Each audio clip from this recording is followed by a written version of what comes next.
Hey, what would you do if you knew that you had less than 24 hours to live? Would you maybe go to Disneyland and just ride all the rides?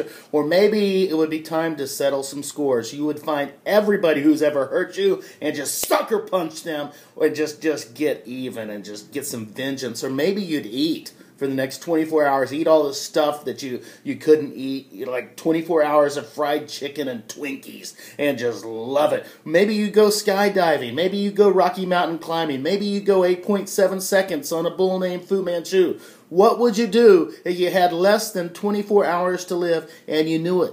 Well, in John chapter 13, Jesus knows it. He's got less than 24 hours to live, and he does what he's done all along. He loves. In John chapter 13, verse 1, it says this: from beginning to end, Jesus' days were marked by his love for his people.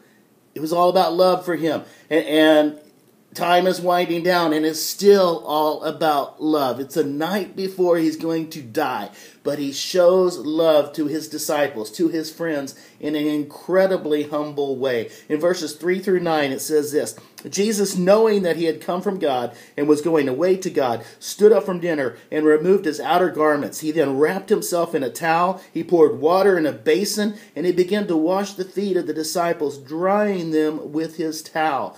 I love this because here you have the creator of everything, God, the almighty, eternal one, bending down, taking a bowl of water, and taking his creation's feet in his hands. They're nasty feet, the grossest part of them, because these were fishermen and freedom fighters who spent their time just walking, okay, and so their feet were funky. And Jesus is taking their funky feet in his holy hands, and he's washing their feet, including the one that is about to betray him, including the friend that is about to stab him in the back and about to turn him in.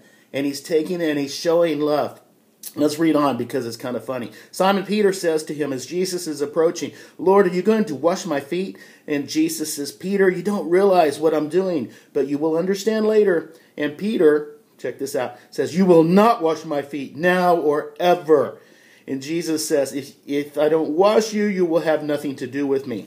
And Peter says, "Then wash me, but don't stop with my feet. Cleanse my hands and my head as well." Peter is awesome. Peter is like Captain Impulse. He's like a drama boy. And here he is going from one extreme to the other. And Jesus is like, "Just settle down. I just need to wash your feet. I'm just showing you love." And then he says this, after he shows his disciples love in this real, tangible, incredibly humble way, he turns around and he says, "Hey, tag, you're it. Let love mark your life. Love has marked my life. Now let love mark your life." In verse 34, he says this: "So I give you a new command. Love each other deeply and fully. Remember the ways that I have loved you, and demonstrate your love for others in those same ways. Everyone will know you as my followers if you demonstrate your love to others." Love other people. Love everybody the way that Jesus loves us. Let love mark your life, and not just the kind of love we see in movies, not the love we read about in some cheap novel. Let God's love, the kind of love that Jesus demonstrated, it's like an unlove because it's unconditional. It's unselfish.